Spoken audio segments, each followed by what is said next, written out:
Hello hi నమస్తే welcome to dot news. ప్రస్తుతం మనతో పాటు ఉన్నారు బాడా సురన్న గారు.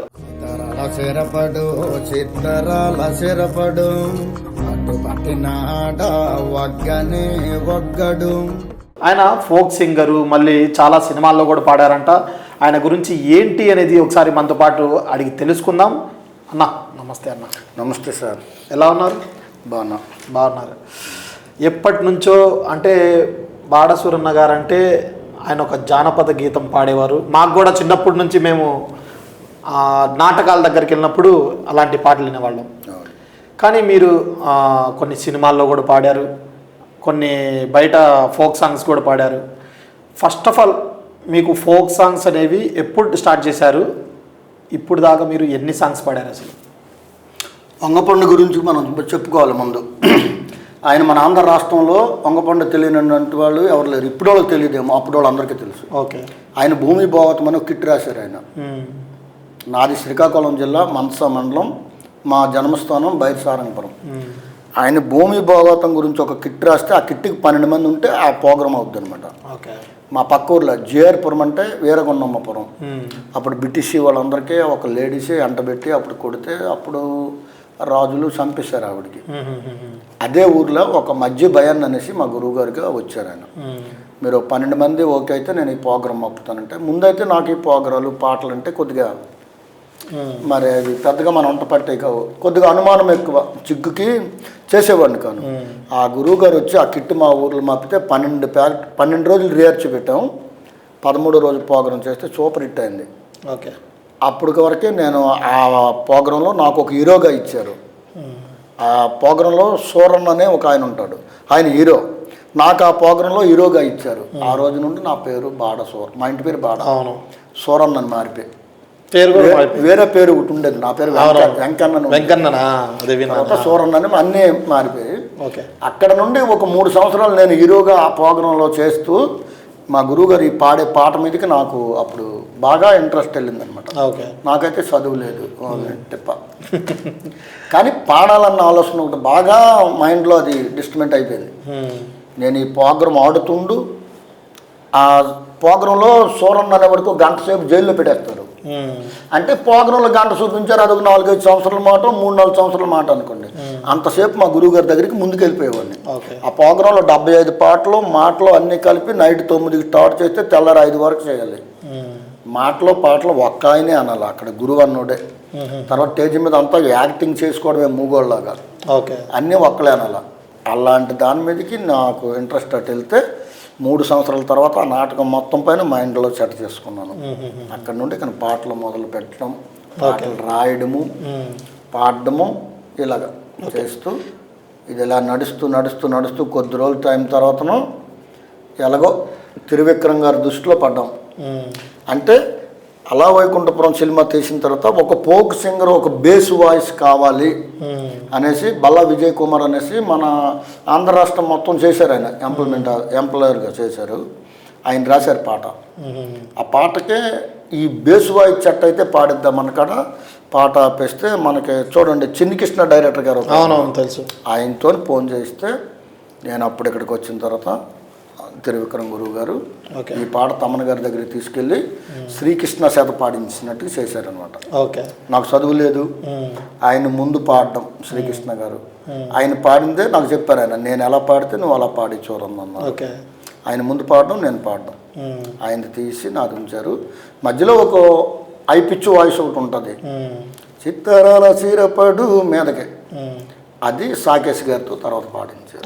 ఒకసారి ఆ పాట మాకు ప్రేక్షకుల కోసం. చిత్తరాల చీరపడు చిత్తరాల చెరపడు పట్టు పట్టినాడా వగ్గనే వగ్గడు పెత్తనాల నడిపేడ చిత్తరాల చిరపడు ఊరూరు వగేసిన ఉడుం పట్టు వగ్గడు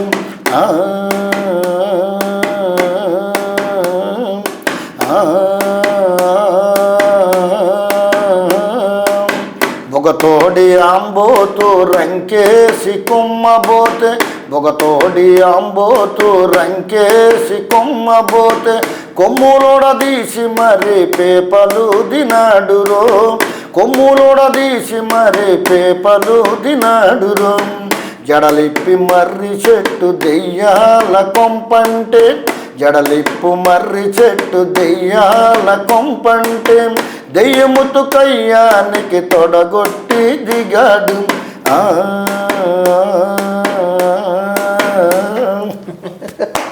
నిజంగా ఆ సినిమాలో అప్పుడు మేము అప్పుడు విన్నప్పుడు ఎలా ఉందో సేమ్ డిటో అలానే ఉంది సాంగ్ అసలు. బాబు తమన్ గారు కూడా అంత జాగ్రత్తగా దాన్ని తీసుకున్నారన్నమాట. ఓకే, అప్పుడు విన్నాం మేము ఒక గంటన్నరలో పాట కూడా పాడేశారట. గంటన్నరలో అసలు అంత స్పీడ్గా ఎవరు పాడలేదని తమన్ గారు కూడా చెప్పారట. మీకు చెప్పారు. ఎలా చెప్పారంటే పాట అయిపోయింది, ఇలాగే నేను నిలబడిపోయాను, ఆయన తమన్ గారు సిస్టంలో కూకున్నారు, శ్రీకృష్ణ గారు ఇలా కూకున్నారు. సగం పాట అయిన తర్వాత తమన్ గారు అన్నారు, చూడన్న రా టీ అక్కడ తాగేసి మళ్ళీ చేద్దామంటే లేదన్నయ్య నేను కంప్లీట్ అయిన తర్వాత ఏదైనా తీసుకుంటానంటే ఈ శ్రీకృష్ణ గారు, తమన్ గారు, ఈ చిన్ని కృష్ణ డైరెక్టర్ గారు ఆ టీయా బిస్కెట్ ఏదో తిన్నారు. ఒక 15 నిమిషాలు ఎంతో టైం తీసుకున్నారు. మళ్ళీ నేను అలాగే నిలబడి ఉన్నాను, ఆ బుర్రకక్కి పెట్టుకున్నాను, ట్యాండ్ దగ్గర అలాగే నిలబెట్టారంటే పాట అయిపోయిన తర్వాత అక్కడ పెట్టేస్తే తమన్ గారు చూరన్న గ్రేట్ అన్నాడు. ఏమయ్యా అంటే చాలామంది సింగర్లు అక్కడికి వచ్చి పాడుతుంటారు, చెన్నై వస్తారు, బొంబాయి నుంచి వస్తారు, హైదరాబాద్ వస్తారు, నీ అంత యాగం పాట ఎవరో పాడలేదు, సూపర్ అని. అది చాలు మొదలట వాళ్ళకి. అయితే శ్రీకృష్ణ గారు అన్నారు 2 రోజులు 3 రోజులు కూడా పాడతారు సూరన్న అంటే నేను ఆశ్చర్యం అయిపోయాను. అన్న 2 రోజులు 3 రోజులు ఒక పాట పాడడం అంటే అలాగే ఉంటుంది అనేసి అన్నారు. అంటే ఒక లైన్ పాడతారు, వాళ్ళకి ఏదో పని పాడతారు, ఆ తెల్లారు వస్తారు, మరొక లైన్ ఇలా చేస్తారు. అయితే నేను మాత్రం పాట కంప్లీట్ అయ్యి నేనేనో దేవుడికి దండం పెట్టుకున్నాను, తల్లి మనకు చదువు లేదు ఒకటి, ఎలాగైనా దేవుడి దయవల్ల సినిమా సత్సవాలి, ఈ పాట సత్సవాలి.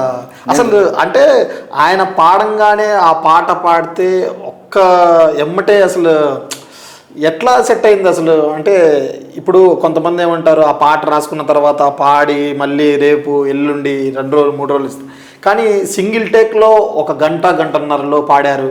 అప్పుడు ఆ టైంలో తమన్ గారు అన్న తర్వాత బా చాలు మన జీవితానికి అనుకున్నారా మీరు? అంతే, అంత పెద్ద సినిమా, అంత పెద్ద మ్యూజిక్ డైరెక్టర్. మొట్టమొదటిసారి నేను ఇండస్ట్రీలో పాడిన పాట కూడా ఇదే. ఆ తర్వాత పాడాను ఎన్నో సినిమాలు. కానీ ఒకటే, మరి అంత పెద్ద మ్యూజిక్ డైరెక్టర్ గారు బాగా పాడామంటే మన జనం మళ్ళీ అక్కడికి ధన్యమైనట్టే. ఒకటే అది పాడిన తర్వాత తెల్లారి లొకేషన్కి వెళ్ళాం. మళ్ళీ అక్కడెక్కడో అటు దుక్కు పెట్టారు ఆ లొకేషన్, అక్కడే పైటు. అక్కడికి వెళ్ళిన తర్వాత తిరువిక్రమ్ గారు అల్లు అర్జున్ గారికి పరిచయం చేశారు. బన్నీ గారు పాట పాడింది. నేను వెళ్ళేసరికి లొకేషన్లో మొత్తం పాట తిరుగుతుంది, డబ్బా ఫోన్లు అటు ఏవో పట్టుకున్నారు. ప్రతి ఒక్కరు అల్లు అర్జున్ చేతులు కూడా ఒకటి ఉంది, మీరు పాడిన పాట వస్తుంది, పాట లొకేషన్ మొత్తం తిరుగుతుంది. అయితే షూట్ అదే పాటకు షూట్ ఆ రోజు. అయితే నేను అనుకున్నాను పాట పబ్లిక్ షేర్ కదా, ఇప్పుడు ఇక్కడ దాదాపు ఒక 800 పైన ఉన్నారు మనుషులు. అంతమందిలో పాట తిరుగుతుంది, 2 బాక్సులు పెట్టారు, పాట రన్ అవుతుంది. అయితే మేము ఈ పాట పాడినోడు ఎవడైనా ఆళ్ళల్లో అవలే అనుకుంటున్నారు, కానీ వాళ్ళ మధ్యలోపే తిరుగుతున్నాం మేము. ఎవరికి తెలియదు. అయితే తిరువిక్రమ్ గారు లొకేషన్ మధ్య నిలబడ్డారు, బన్నీ గారు ఆయన ఇద్దరు. అయితే చిన్నకృష్ణ గారు, బాడసూరన్ గారు ఉన్నారంటే ఎదరికే ఉన్నాను. ఉన్నారు సార్ అంటే పరిగెట్టి వెళ్ళి కాళ్ళకి నమస్కారం చేస్తే బన్నీ గారు ఆశ్చర్యం అయిపోయారు. చెప్పారు బన్నీ గారు ఇతనే పాడారు ఈ పాట అంటే, అతని చేతిలో కూడా పాట రన్న పాట వింటున్నారు, ఆయన కూడా అంటున్నారు. ఇతను నేను అనేసి అంటే నేను సింపుల్గా ఉంటాను సార్, అక్కడ ఇలాగే ఉంటాను. అయితే ఇతను అంటే నేను నమస్కారం పెట్టాను, నువ్వే పాడేవారు అంటే నేనే పాడాను, పాట ఇంటర్నేషనల్కి వెళ్తుంది అనేసి అన్నారు. ఆయన అంటే వాళ్ళకి అర్థమైపోద్ది, ఒక్కొక్క పాట ఇలాగ ఉంటుంది, అలా తెలిసిపోతుంది, ఇంటర్నేషనల్కి పాట వెళ్తారు చోరన్ గారు అన్నారు. సరే 8 అయింది, టిఫిన్కి వెళ్ళిపోయారు అందరూ. నేను ప్లేట్ పట్టుకున్నాను, నేను లైన్లో నిలబడ్డాను. 2 3 గ్యాప్లో ఉన్నాను. ఒక ఆయన వచ్చాడు, సార్ మీకు బన్నీ గారు రమ్మంటున్నారు అనేసి అన్నారు. ఆయన టిఫిన్ చేస్తున్నారు క్యారవన్ దగ్గర. నేను ఆ పేట అక్కడ పడేశాను. నేను చెంగల్కి వెళ్ళి మాట్లాడడం కష్టం, ఒకటే తెలుగులో మాట్లాడతారు, రెండోది ఒకటి ఇంగ్లీష్లో మాట్లాడతారు, చెప్పలేకపోతాను అనుకున్నాను. మళ్ళీ డైరెక్టర్ గారికి రమ్మన్నాను, ఎవరి చిన్నకృష్ణ డైరెక్టర్. ఇద్దరు వెళ్తారు, మీరెవరు రా అనేసి అన్నాడు ఆయన తెలియదుగా. అయితే ఆయన అంటున్నా ఒక 5-6 సినిమాలు చెప్పాడు, నేను 8 సినిమాలు డైరెక్షన్ చేశాను సార్. సరే కూర్చోండి అంటే, అయితే ఇలాగే తిని పేట ఇలా సైడ్ పెట్టేశారు. నువ్వు ఏం పాటలు పాడతావు సార్ అని అంటే, నేను ఫోక్ పాడతాను సార్ అన్నాను. పాడమన్నారు. పాడాను బాబు, 12 పాటలు విన్నాం. ఆ. హలుడా గారిలోండాలో రలుడా బూరిలోండాలా, నీకో గారిలోండాలో రలుడా బూరిలోండాలా, ఒలత్త బూర్లైతే బులబులమంటాయి గారిలోండతో, నా మీదెంత ప్రేమతాం. ఊర్లైతే బులబులమంటాయి గారిలోండతో, నా మీదెంత ప్రేమతాం. పాడగానే నవ్వేశారు కదా, నవ్వు ఆయన. ఇదేంటి ఈ పాట ఎలాగున్నదని అంటే అక్కడ కొద్దిగా చెప్పాలి మళ్ళీ, అంటే దాన్ని సంచుని చెప్పాలి కదా. ఒక అల్లుడు ఇంటికి వస్తాడు, వాళ్ళ అత్త కానీ బావ కానీ మామ కానీ బామ్మరుదులు కానీ ఎవరు కానీ నువ్వు ఏడు తింటావు ఏది తాగుతావని ఎక్కువ అడుగుతారు. ఇప్పుడు జనరేషన్ బట్టి. వాడు తిరిగి చెప్పాడు నేను ఇదైతే తింటాననేది. ఈ సందర్భం చెప్పగానైతే బన్నీ గారు అయితే గొప్పన నవ్వేశారనమాట. ఎలాగో 10-12 పాటలు పాడిస్తే 38 నిమిషాలు టైం అయింది. మరి నేను కూపని పాటలు మొదలుపెట్టి నుండి ఆయన మరి ఏం తినలే. ముందే అంత తిన్నారో మాకు తెలియదు కానీ ఒకంత టిఫిన్ ఇంకా అందులో ఉంది, మరి తినలేదు. అయితే నవ్వి కళ్ళ నీళ్ళు వెళ్ళిపోయాయి. సరే ఆ రోజల్లా లొకేషన్లో ఉన్నాను నేను. అక్కడ నుండి బాబు నిజంగా ఈ లొకేషన్లో ఉన్న 700-800 మంది కూడా నేను ఎటు వెళ్తే అటే చూసేవాడు. ఈ పాట పాడింది ఇందాకల్ని ఇక్కడే ఒకడు వచ్చాడు. ఆ పెద్దవాళ్ళకి అనకూడదు, ఒక పెద్ద ఆయన వచ్చాడు. అయ్యా ఇక్కడ చేయలేదు నాకు కూర్చుంటావని. నాకు ఏమొద్దండి, మనకు షూటింగ్ కొత్త చూడడం, నేను సాయంత్రం వరకు ఇలా నిలబడే ఉంటాను, ఏమొద్దండి. ఒక ఆయన వచ్చాడు, సార్ డ్రింక్ ఏం తాగుతారా, ఒక ఆయన చూసే ఎలాగేంటి సార్. నిజంగా ఒక అందమైన అమ్మాయి వెళ్తే 10 మంది ఎలా చూస్తారో అలా చూశారు లొకేషన్లో ఆ రోజల్లా. ఈ గౌరవం చాలు అనుకున్నాం. సాయంకాలం మళ్ళీ రూమ్కి రింకోల్ అని ఉంది కదండి కృష్ణానగర్లో ఉన్న, ఆ హోటల్లో వేశారు మాకు. అక్కడ ఉన్నాం. మళ్ళీ తెల్లారి మళ్ళీ వెళ్ళి తిరువిక్రమంగా చెప్పాను. అది వినాయక పూజ టైం. నేను రోడ్డు సూప్ ప్రోగ్రాం, తేజీ సూప్ ప్రోగ్రాం నేను ఎక్కువ చేస్తాను సందర్భాలు బట్టి. అయితే నాకు అది కొద్దిగా టైం దగ్గర అవుతుంది సార్, నేను వెళ్ళిపోతానని చెప్పాను. చెప్తే తమన్ గారు అక్కడ సిస్టమ్ బస్సు ఉంది కదా, క్యారవాన్లో కూడా ఆయన సిస్టమ్ ఉంది. మళ్ళీ అక్కడ 4 లైన్లు పాడించారు. పాట చాలా పెద్దదే. సినిమాలో ఇప్పుడు పెట్టింది చిన్న తక్కువ పెట్టారు. ఎంత పాడామో అంతగా 200 పాట ఇంకా ఎక్స్ట్రా పాడాము. మరి అది ఎప్పుడు వాడుకుంటారో మనకు తెలీదు, ఇంతకే వాడానమాట. మళ్ళీ ఆ క్యారవాన్లో ఒక 2 లైన్లు 3 లైన్లు పాడించారు తమన్ గారు. బయలుదేరిపోయి వెళ్ళిపోతుంటే త్రివిక్రమ్ గారు ఒక ప్యాక్ చేసి డబ్బులు తెచ్చిచ్చారు. సరే అవి పట్టుకున్నాను, ఇక్కడ బయలుదేరిపోతున్నప్పటికి మళ్ళీ బన్నీ గారు ఫోన్ చేశారు, రమ్మన్న కుర్రను పంపించారు అనమాట. ఎలాగైనా ఆయన ప్యాక్లో డబ్బులు చేసి ఆయన కూడా ఇచ్చారు. అయితే ఫోటోలు అన్నీ తీసుకున్నాను, వెళ్ళిపోతున్నాను సార్ అన్న. నేను ఇంటికి వెళ్ళిపోయిన తర్వాత 10 రోజులు పోతే మళ్ళీ ఫోన్ చేశారు తమన్ గారు, మళ్ళీ రమ్మన్నారు. ప్రసాద్ ల్యాబ్లో 3 లైన్లు పాడించారు. మళ్ళీ అదే పాట 3 లైన్లు పాడించారు. మళ్ళీ వెళ్ళిపోయిన తర్వాత మళ్ళీ ఫోన్ చేశారు. అది ఎక్కడో ఒకటి ఉందండి, జూప్లీలోనే ఉంది, అది ఏదో డబ్బింగ్ ఆఫీస్ ఒకటి. అక్కడ పిలిచి అక్కడ ఫస్ట్లోనే చెప్పారు బన్నీ గారు, చూరన్నకు పిలిపించి డబ్బింగ్ చెప్పించండి అని అప్పుడు అన్నారు. దానికి మళ్ళీ పిలిపించి సముద్రకని గారికి డబ్బింగ్ చేయమన్నారు. నానైతే మరి చేయలేకపోయినా ఎందుకు వచ్చినమాట. ఆయనకి శ్రీకాకుళం యాస ఇవ్వలే, తెలంగాణ యాస ఇవ్వలే, 2 కలిపి ఇచ్చారనమాట. ఆ సినిమాలోనూ 2 యాసలు కలిపి మాట్లాడతారు ఆయన సముద్రకని గారు. అవల 100కి 60% నాది అయిందనమాట.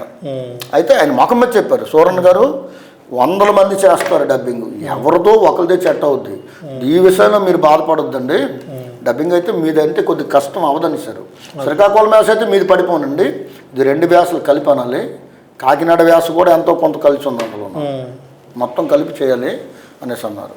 గురువుగారు ఆ రోజైతే నైట్ తెల్లారి బండికి వచ్చాము, 10 గంటలకు వచ్చాము, 10-11 దిగాము, వెళ్ళి అంటకంటే మాకు వెంటనే 2:30కి 3కి ఇచ్చారనమాట. అవ్వలేదు, వెంటనే బస్ టికెట్ వేసారు. తెల్లవారింది మంచి నీళ్ళు కూడా నేను తాగలే. అలాంటి అవకాశం మళ్ళీ ఇప్పుడు వస్తుంది. మీరు ఊళ్ళో జానపద గీతాలు పాడేవాళ్ళు, కొన్ని నాటకాల్లో కానీ లేదా ఏదైనా ఫంక్షన్లో వచ్చినా అలా పాడేవారు. సడన్గా ఇప్పుడు మీరు ఎప్పుడో ముందు పాడతారు, నేను ఈవేళ పాడేస్తాను, ఇది నాది అంటాను, అప్పుడు మీరు బాధపడతారు. ఇలాంటివి కొన్ని మా జిల్లాలో ఎక్కువ జరుగుతున్నాయి.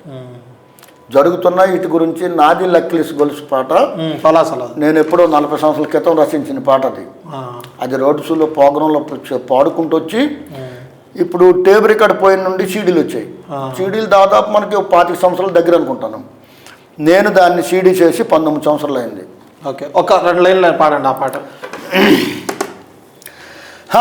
నీ సెంటర్లో పడ్డది చూడాలి పిల్ల నాది లక్కిలీసు గొలుసు. నీ సెంటర్లో పడ్డది చూడాలి పిల్ల నాది లక్కిలీసు గొలుసు. ఏలూరు ఎదురుగర్ర పుల్ల నా కాకినాడ కర్రి ముక్క సబ్బు. నా ఏలూరు ఎదురుగర్ర పుల్ల నా కాకినాడ కర్రి ముక్క సబ్బు. నీ సెంటర్లో పడ్డది చూడాలి పిల్ల నాది లక్కిలీసు గొలుసు. ఇలాగ నేను ఆ పాటని తయారు చేశాను. వీళ్ళేమని చేశారు దాన్ని పలాస సినిమా వచ్చిన నుండి కొంతమంది రచయితలకి పెన్న ఎటు తిరిగినా తిరుగుద్ది. అవును, అలాగా పాటను కొద్దిగా మార్చి పాడేసి తర్వాత నేను చూసిన తర్వాత సరే మరి అయింది ఏదో అయిపోయింది కదా అని కదా మా పక్కూరే డైరెక్టర్ గారు కరుణ్ కుమార్ గారు పలాస డైరెక్టర్ అయితే సూరన్ గారు తెలియలేదు అనేసి అంటే ఎక్కడికో మరి దెబ్బలాడుకోం కదా ఎక్కడికో దగ్గర చేస్తే ఈ సందర్భాన్ని చూసి చాలామంది నా పాటలకు వాడేస్తున్నారు. ఏమంటే అయిపోయింది మాకు తెలియలేదు అంటున్నారు. అయితే దీనికి సాక్ష్యాల ఆధారాలతో మన దగ్గర ఉన్నప్పుడు కూడా కొంతమంది నన్ను చాలా ఇబ్బంది పెడుతున్నారు. అయితే ఇబ్బంది అయినా మంచి రోజుకి ఇచ్చి ఆ రోజుకి ఏదో ఒక రోజు ఉంటుంది. ఆ రోజు నన్ను అడిగితే దగ్గరలోనే ఉందనుకోండి నేను అనుకుంటున్నాను. నేను ఇప్పుడు ఒక పెద్ద సినిమాలో పాడాను పాట, చాలా పెద్ద సినిమా. అంత పెద్ద సినిమాలో పాడితే నా వెనకున్నోడు మళ్ళీ ఆ పాటను పాడి యూట్యూబ్లో కేర్ చేశాడు ఆ పాటని. అది నేను చూసి ఇది బాగోపోద్ది, నాతో పాటు నువ్వు ఉన్నావు కదా అక్కడ, ఇప్పుడు ఆ సినిమాలో నేను పాడిన తర్వాత మళ్ళీ అదే పాటను నువ్వు ఇప్పుడు ఇలా పెట్టడం బాగోదు, అక్కడ వరకు వెళ్ళిందంటే పాట తీసేస్తారు బాగోదని నేను తల కొట్టుకొని చెప్పితే మా తాతలు 250 సంవత్సరాల క్రితం పాడారు ఆ పాట, అప్పుడు దా సూను అని అంటాడు వాడు. సరే అనుకొని అలాగ ఆడుతుంది దెబ్బలాడుతుంది, ఇంకొకటి తీసాడు మళ్ళీ అదే పాట పెట్టాడు అనమాట. ఇదేట్రా ఇది పనికిరా పని ఇలా చేస్తున్నారు మీరు అనుకుంటే అలా ఆడు పాడాడు నువ్వు అడగలేదు, నేను పాడుతూ నువ్వు వెలగడుతున్నావు అని ఈడన్నాడు. వాడిద్దరు పాడింది కాక ఇప్పుడు ఒక లేడీతో మళ్ళీ పాడించి మళ్ళీ పెట్టారు. అది ఆల్రెడీ వాళ్ళ వరకు వెళ్ళిపోయింది ఆ పాట. ఆ పాట ఏమైనా పాడతారా? ఏ సినిమాలో అయితే మేము మామూలుగా రప్ప వాయిస్లో పాడి పెట్టాము, దాని మీద అంతవరకు కొంతవరకు పని చేశారు. ఈ ఎదవలు చేసిన పనికి వెళ్ళకుంటుంటుందా? ఇప్పుడు ఇండస్ట్రీ అంటే 1000 కళ్ళు, ఎవరైనా ఒకరు చెప్తారు కదా సార్ ఈ పాట మీరు వాడే సినిమాలు అనుకున్నారు కదా ఇదేటిలో బయట నుండి వస్తున్నదంటే అది పెద్ద తలనొప్పి కదా. ఆడు ఎటు వస్తాడో సినిమాలు పెట్టిన తర్వాత ఈ పాట నాది 10 లక్షలు ఇవ్వండి అంటే వాళ్ళతో ఎవడు పడతాడని వాళ్ళు తీశారు. తీసేస్తే ఇప్పుడు మాకు ఎలా కనిపించిందంటే నా వెనక నువ్వు లేకపోతే పెడితే ఒక అర్థం ఉంది, అర్థం ఉండడానికైనా నీకు సాక్ష్యం ఉండాలి, ఆ పాట నీదని కాపీ రైట్స్ ఉండాలి, ఇది నువ్వు ఎప్పుడు పబ్లిక్లో పెట్టావు అన్నది ఒక డేట్ ఉండాలి. ఏది లేకుండా నువ్వు ఇలా చేయడం బాగలేదు అంటే ఏదేదో అనుకుంటున్నారు వాళ్ళు. ఏదేదో అనుకుంటే ఇప్పుడు అందులో పాటను అయితే తీశారు. అప్పుడు నేను కాదు ఆ ప్లేస్లో ఆయన ఉన్నా ఎంత బాధపడతారు. అది మామూలు సినిమాలు కావు, చిన్న సినిమాలు కావు, 20 కోట్లు 25 కోట్ల సినిమాలు కావు, అవి కొన్ని చాలా డబ్బులతో పెట్టిన అలాంటి సినిమాలో ఇప్పుడు పాట పోయిందంటే మనం కష్టపడ్డాం. ఆ రోజా ఇంత లాంగ్ వచ్చాం చేసాం అన్నీ చేసుకుని వెళ్ళాం, రూపాయి మనం అడగలే, వాళ్ళు సంతోషం కూడా 10,000 5,000 ఇచ్చారు వెళ్ళిపోయాము, ఉంటుందని చెప్పారు. ఈరోజు నేను అటు ఫోన్ చేస్తే మరి అవత్సరం అనేసారు. అప్పుడు నేనేం చేయాలి? అప్పుడు వీళ్ళ మీద ఏ యాక్షన్ తీసుకోవాలి? నాకాడ సాక్ష్యాలు లేకపోతే వీళ్ళని వదిలేస్తాను. మరి సాక్ష్యాల ఆధారాలు ఉండేటప్పుడు నాదైనప్పుడు వీళ్ళు చేయడం ఇది తప్పు కదా. ఇది కేవలం దీనికి కాలమే ఏదో ఒక రోజు సమాధానం చెప్తుందని నేను అనుకుంటున్నాను. ఓకే, ఈ మధ్యకాలంలో అలానే జరుగుతున్నాయి చాలా. కొంతమంది ఏంటంటే వీళ్ళ లిరిక్స్ వాళ్ళు తీసుకొని పాడటము ఇలాంటి చాలా జరుగుతున్నాయి. అయితే మీరు అల్లు అర్జున్ గారిని కలిసినప్పుడు మీరు పాడిన పాటలకి ఆయన అసలు నవ్వు ఆపుకోలేక నవ్వుతానే ఉన్నారంట. ఒక 2 జానపద గీతాలు ఏదైనా మంచి. ఎంత పని చేసావో జిల్లికి రేకులు చిన్నదానం, నీ బాధ పడలేను బొంబాయి వెళ్ళిపోతానే. ఎంత పని చేసావో జిల్లికి రేకులు చిన్నదానం, నీ బాధ పడలేను బొంబాయి వెళ్ళిపోతానే. నాది నాకిచ్చి నాది నాకిచ్చి ఎంత పని చేసావో గిరగిర కళ్ళు చిన్నదాన. నాది నాకిచ్చి నాది నాకిచ్చి ఎంత పని చేసావో గిరగిర కళ్ళు చిన్నదాన. వాళ్ళ సొంత మొగుడికి సోడాకాయి పై మొగుడికి పమిడికాయి, సొంత మొగుడికి సోడాకాయి పై మొగుడికి పమిడికాయి. వాళ్ళ తాలెత్తలు వచ్చినోడికి 150 బీరుకాయే. ఎంత పని చేసావు వాళ్ళు జిల్లికి రేకులు చిన్నదానం, నీ బాధ పడలేను వాళ్ళు బొంబాయి వెళ్ళిపోతాను. అసలు మీ వాయిస్ ఏంటంటే మనిషికి అదేదో గూస్ బంప్స్ లాగా వస్తుంది. అసలు ఆయన చిన్న మొదలపోయారు. సొంత మొగుడికి సోడాకి పమిడికాయ అంటే ఏంటన్నారు మనకు తెలియదు ఎక్కువ. పెద్దగా చిన్న చిన్న బాగా సోడాకి అంటే అర్థమైపోయింది. సూరన్న గారు పమిడికాయ ఏంటి అన్నారు. సార్ కొబ్బరి బొండం అండి అన్నారు. ఎందుకు గొప్ప నవ్వు నవ్వేశారండి అని. అల్లు అర్జున్ గారు గొప్ప నవ్వు నవ్వేశారండి. కొబ్బరి బొండంకి పమిడికాయ అంటారా? మా ఏరియాలో పమిడికాయ అంటారండి. చాలా బాగున్నది. అన్ని డబుల్ మీనింగ్ పాటలే కదా, బాగుంటాయి అన్నారు. నిజంగా వాళ్ళ లెక్క వేరు. అవును నిజంగా. మీకు అంటే అలా వైకుంఠపురం సినిమా రాకముందు చాలా కష్టాలు ఇంటి దగ్గర. ఒక మాట చెప్పాలంటే ఒక పూట గడిచేది, ఒక పూట గడవంది అని కొంతమంది చెప్తున్నారు. విన్నారు? అది ఎంతవరకు నిజమంటారు అసలు? అది యాక్చువల్గా చెప్పాలంటే ఒక 50 సంవత్సరాల కిందకి వెళ్తే కరువు ప్రాంతం ఎలా ఉండేదో బాగా తెలుసు. 50 సంవత్సరాల కిందకి వెళ్తే అప్పుడు నిజంగా చెప్పాలంటే ఆ కరువు మా పేదరికాన్ని చూసే వచ్చిందని నాకు ఈ రోజుగా అనిపిస్తుంది. చాలా పేద కుటుంబం. నేనే కాదు సార్, మా క్యాస్ట్ మా ల్యాండ్లో అప్పుడు ఒక 50 ఇళ్ళు వరకు ఉండేవి. మేము పడే కష్టం పగవాడికి కూడా రాకూడదు, తినడానికి తిండి లేక జీవించడం. అప్పుడు 50 కుటుంబాలు ఉండేవి. ఇప్పుడు దాదాపు 100కి పైన అయ్యే 100 కుటుంబాలు పైన ఇప్పుడు. అప్పుడు మా ల్యాండ్లోన నిజంగా చోడి గింజలు దొరకడం కష్టం. మేము 3 అన్నదమ్ములమే, ఒక అక్క, ఐదుగురిమే, 4 అన్నదమ్ములమే, ఒక అక్క. మా అందరికంటే చిన్న తమ్ముడు చనిపోయాడు. అప్పుడు కష్టాలంటే మా అమ్మ నాన్న మాకు పొద్దుల తిరిగి కష్టపడితే మేము కేసకూర్తండి. మాది మేమేమో డబ్బు గలవడం కాము, భూములు పొట్టలు ఉండడం కాము. నేను ఒక కేసకూర్తిలో బతుకుతాం అనమాట. ఆ యాసకూర్తి మీద పొద్దులు తిరిగితే రూపాయి దొరకడం కష్టం. అప్పుడు ఎంత ఉండేది?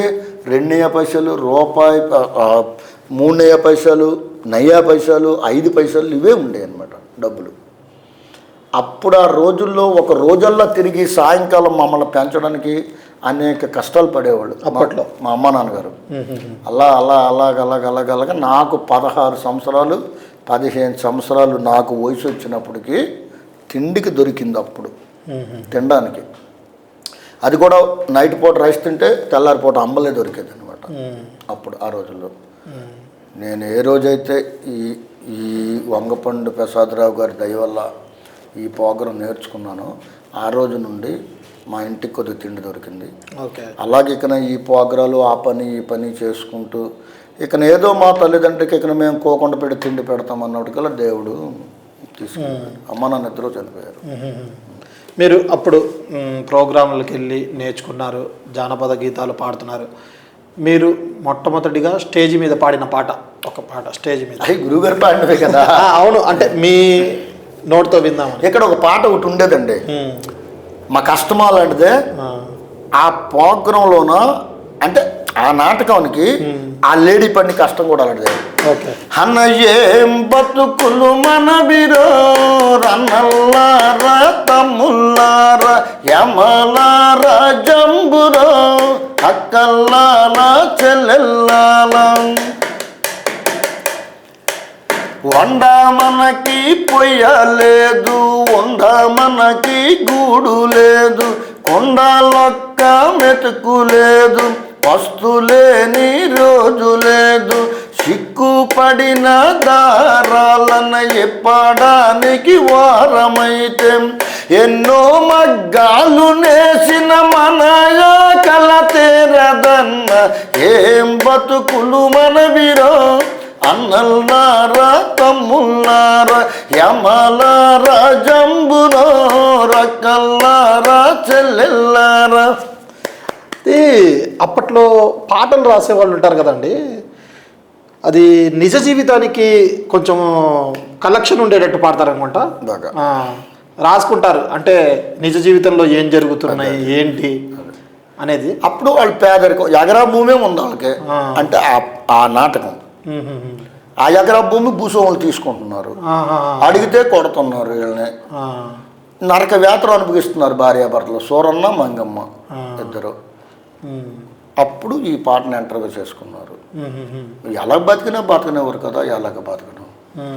ఆ పాట మా క్యాస్ట్లో ఉన్న అప్పుడు పేదరికం మాకు బాగా మైండ్ పెట్టేసింది అనమాట. మా పేదరికం అలాగే ఉండేది. ఆ ప్రోగ్రాం మేము నేర్చినాం. ఆ పాట వస్తే నిత్యబద్ధంగా వినేవాళ్ళు జనాలు. అప్పుడు మా గురువుగారు అలా పాడేవారు ఆ పాటని. మా గురువుగారిది లేడీస్ వాయిస్. ఆయన ముందు పాడితే వెనక్కి కోరస్ పాడడానికి చాలా కష్టం. అంత 6:30లో 7లో పాడేవారు అనమాట. మా శృతి తక్కువ, మాది బేస్ వాయిస్, ఆయనది లేడీస్ వాయిస్. మా గురువుగారు కూడా చనిపోయారు. మీరేం చదువుకోలేదు అసలు. మరి ఈ పాటలన్నీ ఎట్లా పాడుతున్నారు? కంఠస్థ పెట్టుకుంటా, అన్నీ గుర్తుంచుకుంటారా? అన్నీ గుర్తే. ఇప్పుడిప్పుడు 2-3 సంవత్సరాలు బట్టి మనకు వయసు కొద్ది పెరుగుతుంటే చిన్న మరపు వస్తుందని మా తమ్ముడితో ఏదో ఒక అంత ఇంపార్టెంట్ అయితే రాపిస్తాం. లేదంటే అప్పుడప్పుడు చాలా పనులు చిన్న రికార్డింగ్ చేసి ఆపేస్తుంటాను అనమాట. అంత గుర్తు ఎట్లా ఉంచుకుంటున్నారు అసలు? అంటే ఈ పాటలు, ఆ నాటకం, స్టోరీ, డైలాగ్ మొత్తం అన్నీ గుర్తింపు మీదే చేస్తాను అనమాట. మేము ఇప్పటికైనా రోడ్ షో ప్రోగ్రాం చేసామంటే 6 గంటల ఒకటి ప్రోగ్రాం స్టార్ట్ అయితే తెల్లారి 6 వరకే పాడుకుంటూ చేస్తాను. అలా చేస్తాం. నాటకాల్లో కూడా నాటకాలు అంటే బోల్ని జ్ఞానపదమే. మనకి ఇంకా మనం రాంది మనం వచ్చినదని చెప్పుకోవడం మనకు తెలియదండి.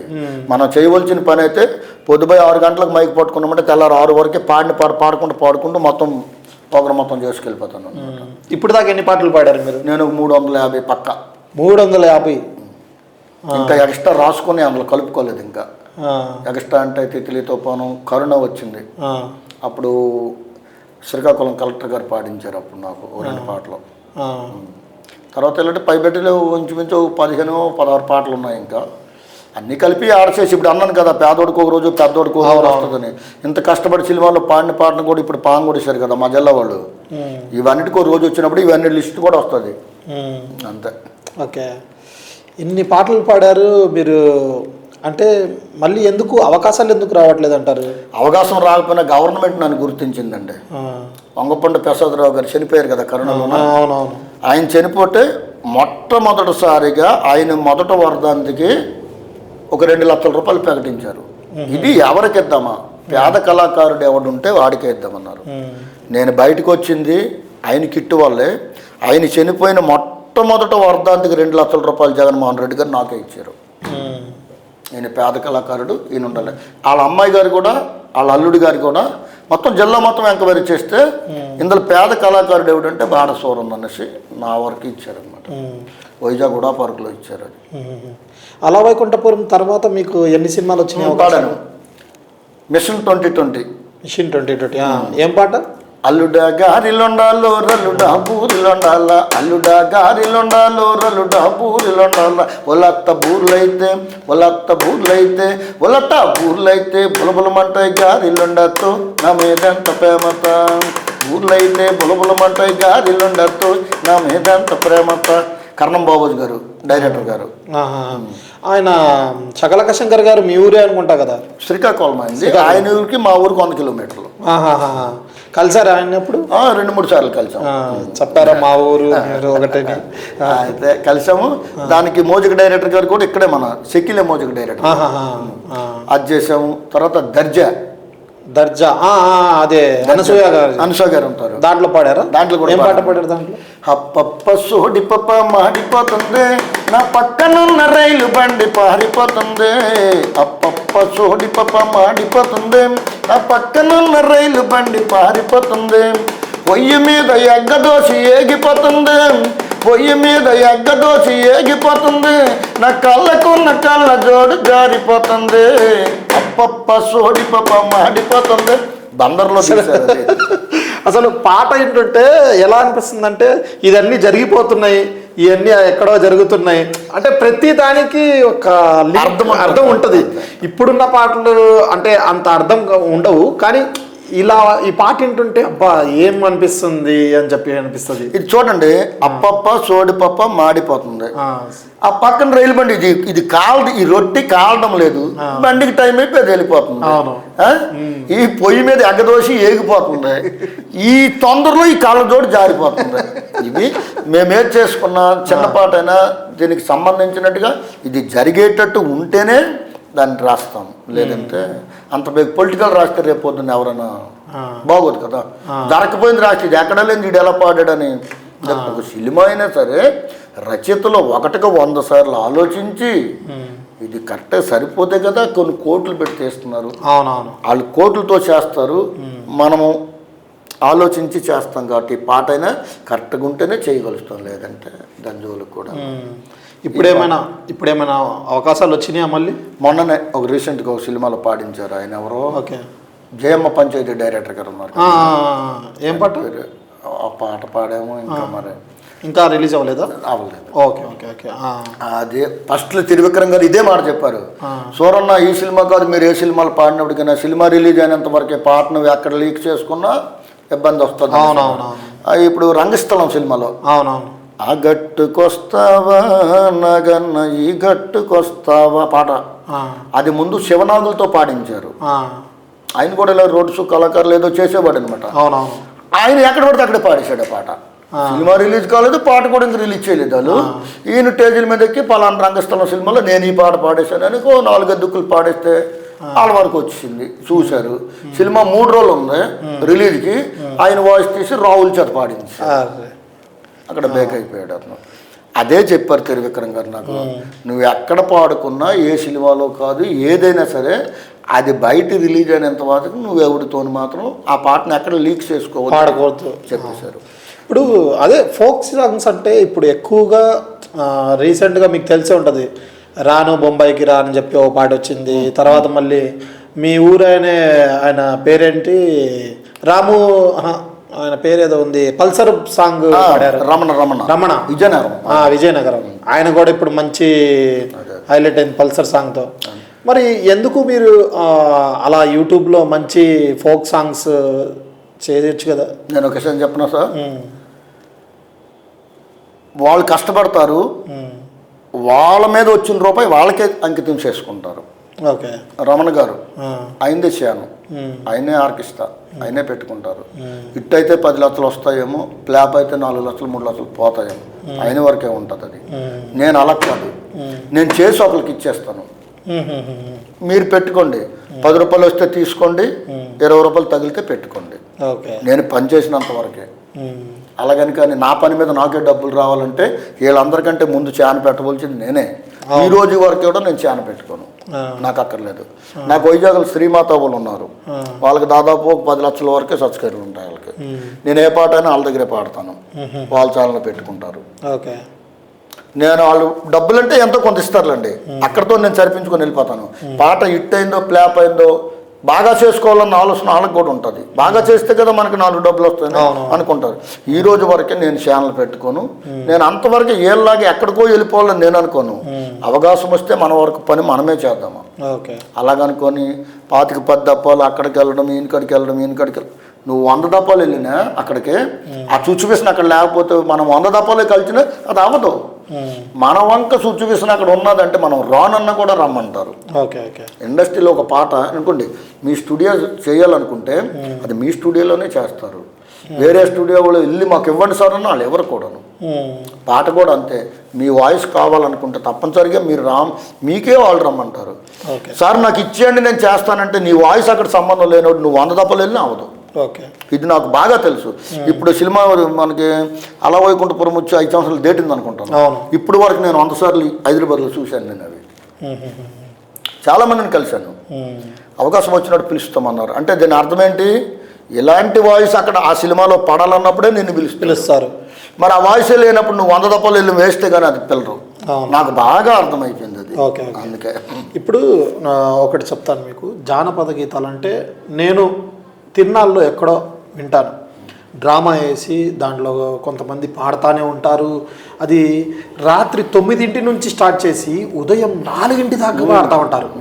కానీ ఎక్కువ మంది జనాలు అక్కడ చూడరు, ఇప్పుడు చూడటానికి ఇష్టపడట్లా ఇప్పుడున్న జనరేషన్. అప్పట్లో వాళ్ళంటే జానపద గీతాలంటే వాళ్ళు ఇంకా అక్కడే కూర్చొని వింటా వింటా వింటా ఉంటారు. ఇప్పుడున్న ట్రెండ్కి మీరు మారారా మరి? ఒక్క విషయం గురుగారు, ఒకప్పుడు కళారంగం ఈదుల అరికతనే తెల్లవారేదా చూశారు. అరికత ఉండేటప్పుడు జనాలు, నేను వెళ్ళాను మా నాన్నతో 10 కిలోమీటర్ల దూరం నడిచి అరికతకి. బుర్రకథ వచ్చింది, అరికత పోయింది. అరికతను మరి ఎవరు చూడదు, బుర్రకథ ఎక్కువ చూస్తారు. రికార్డ్ డాన్స్ వచ్చింది, బుర్రకథ పోయింది. రికార్డ్ డాన్స్ ఎక్కువ ఇష్టపడతారు. హరిశ్చంద్ర డ్రామాలు, రంగస్థలం ప్రోగ్రాలు ఎన్ని ఉన్నాయో అన్నీ మరుగైపోయినాయి. కళారంగాన్ని మొత్తం టీవీ వ్యవస్థ వచ్చింది, కళారంగం పడిపోయి. ఇప్పుడు టీవీ వచ్చిన నుండి కళారంగాన్ని మరెవరు చూడడం లేదు.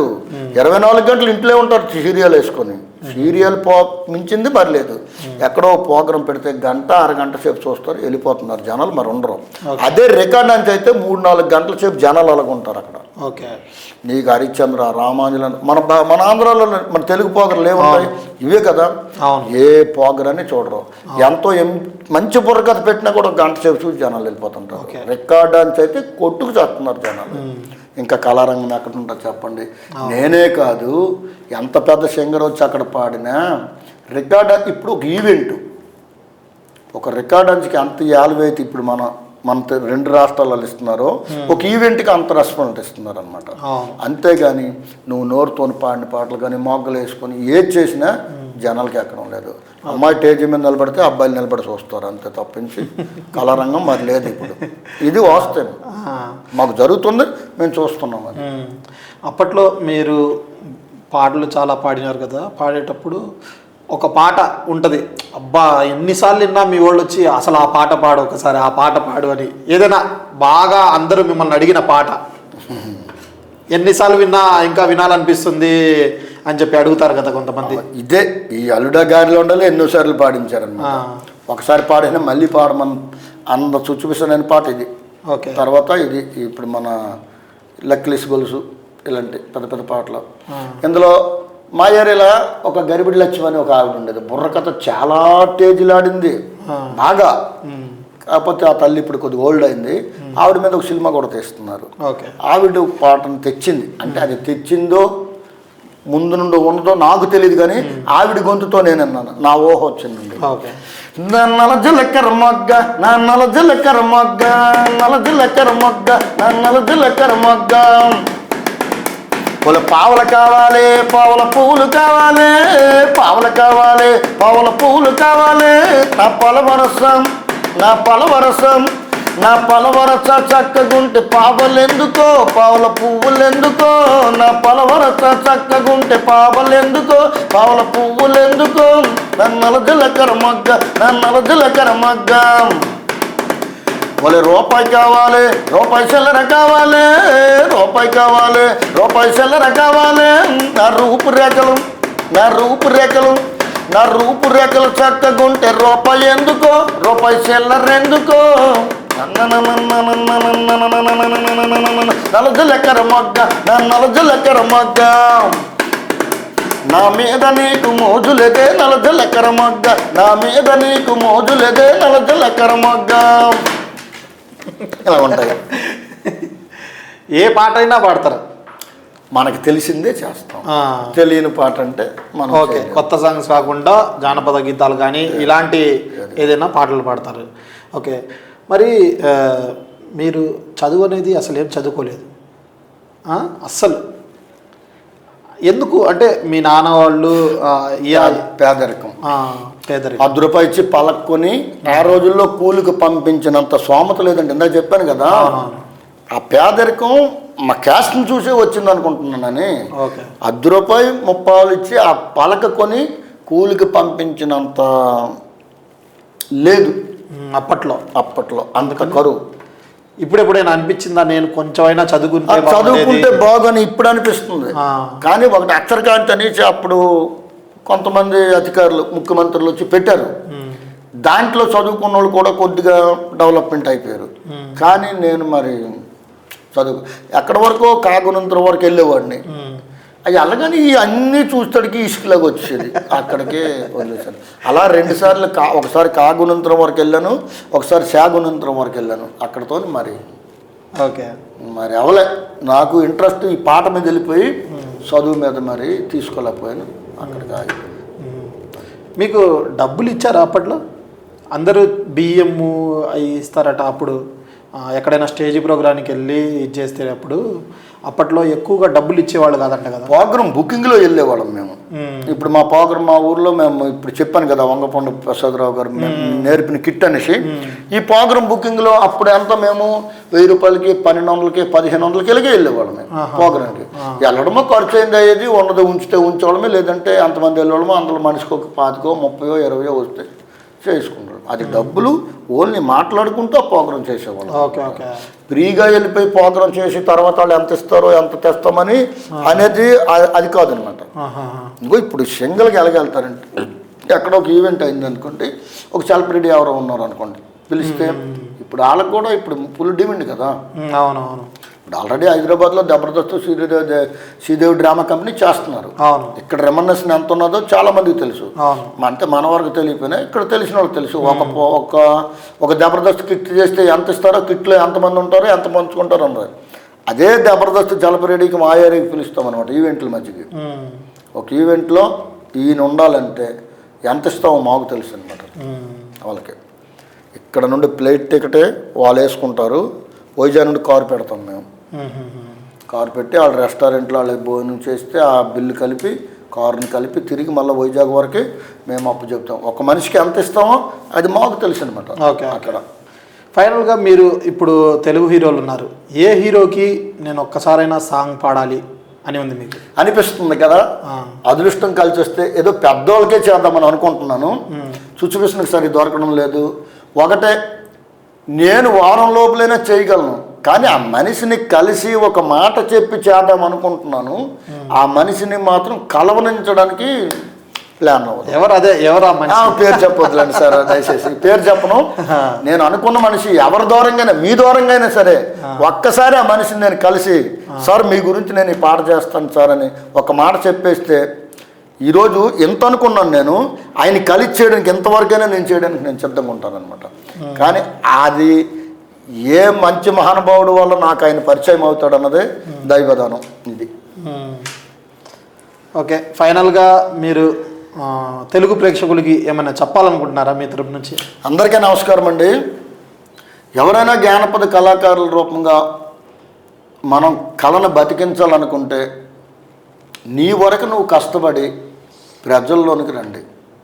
నాకు తెలిసిన విషయం ఏమంటే, ఒకరి సంపాదన తీసుకొని నేను కోటేశ్వరుని అయిపోతానన్నమాట అది అవ్వదు. అది తప్పుడు మార్గం, ఎంచుకోవద్దు. మీరు సంపాదించండి, ఇది నేను సంపాదించినానని 10 మందికి చూపించండి. ఎవరు చేసిందో నాది అని మీరు అనుకోవడం ఇది చాలా ముమ్మాటికి తప్పు. కళాకారులందరికీ 2 చేతులు ఎత్తి నమస్కారం చేస్తున్నానండి. మీరు చేసిందే మీది అనుకోండి, ఒకడు చేసింది నాదనుకుంటే ఇది రేపు పొద్దున్న మనందరికీ చాలా బ్యాడ్ నేమ్ వస్తుంది. ఆల్రెడీ మన ఆంధ్ర రాష్ట్రంలో జరుగుతుంది, అది కూడా 2-3 జిల్లాలలో. కాకపోతే ఒకప్పుడు తెలంగాణలో ఉండేది ఒకే ఒక్క పాటతో అందరూ మంచిగా చేసుకుంటున్నారు. చాలామంది జాగ్రత్త పడ్డారు, ఒకరిదొకరు వాడడం లేదు. కానీ ఇప్పుడు మాత్రం ఒకరితో ఒకరు ఈడు చేసింది ఆడు పట్టుకెళ్ళిపోయి నాన్న లిడికి రేటర్ని అంటున్నారు. వాళ్ళు పాడింది ఈడు పాడేస్తున్నాడు, ఈడు పాడింది అమ్మాయి పాడుతుంది, అమ్మాయి పాడింది అబ్బాయి పాడుతుంది. అది తీరమ్మో చూస్తే వాళ్ళది ఎవరిదే కాదు, ఆ పాడినోడు ఎవడో ఎక్కడ ఉంటాడో ఆడు అడుగుతుంటే ఇది మా తాతలది మా తండ్రులది అంటున్నారు. కాబట్టి ఇలాగ చేసుకోవడం అది మంచి పని కాదు. రేపు పొద్దున మనందరికీ బ్యాడ్ నేమే. ఆల్రెడీ పక్క రాష్ట్రం వాళ్ళు కూడా అనుకుంటారు ఈ ఆంధ్ర రాష్ట్రంలో ఇలాగ అనుకుంటున్నారని. దయచేసి అలాంటి పని చేసుకోవద్దండి. తప్పులుంటే సరిదిద్దుకోమని నేను చెప్తున్నాను. నేను తప్పు చేసినా సరిదిద్దుకుంటానని నేను చెప్తున్నాను. మీ అందరికీ నమస్కారం. ఇలాంటి తప్పుడు పని మాత్రం చేయకండి. ఒకవేళ చేస్తే ఇక మనకే ఇవన్నీ కొద్దిగా మరికిన లేనిపోని కెలతలు వస్తాయని నేను మనస్ఫూర్తిగా చెప్తున్నానండి. ఇప్పుడు ఎంత పెద్ద సినిమాలో పాడాను, పాట తీశారు, దీనికి ఇప్పుడు నాకు సమాధానం ఎవరు చెప్తారు అన్నది నేను త్వరలోనే తేల్చుకుంటాను. ఇట్లు నా పేరు బాడ సూరమ్మ, శ్రీకాకుళం జిల్లా మనసా మండలం, బైర్సారంగపురం. నమస్తే. Thank you. చూశారు కదా బాడ సూరన్న గారు, ఆయన కష్టాలు కానీ ఆయన పాడిన పాటల గురించి కానీ అన్నీ మనతో బాగా వివరించారు ఆయన గురించి. ఇంకా ఫ్యూచర్లో చాలా మంచి సినిమాలు తీస్తాను, కానీ ఒకరి పొట్టకు అనేది కొట్టకండి, ఒకరి పాట అనేది వేరే వాళ్ళు పాడకండి అని చెప్పి ఆయన చెప్పిన మాటలు అయితే మనకి అందరు ప్రేక్షకులు అందరు విన్నారు. పాడవచ్చు, ఆయన పర్మిషన్ తీసుకొని పాడేసి లిరిక్ రైటర్గా ఆయన పేరు వేసుకొని మీరు అదే కదా 100 పాటలు పాడండి. అది ఆయన పర్మిషన్ తీసుకొని మీరు ఎన్ని పాటలైనా పాడండి అంటున్నారు. అంతే కదా. అంతే. Signing off, this is Syed Bada సూరన్నతో. Thank you.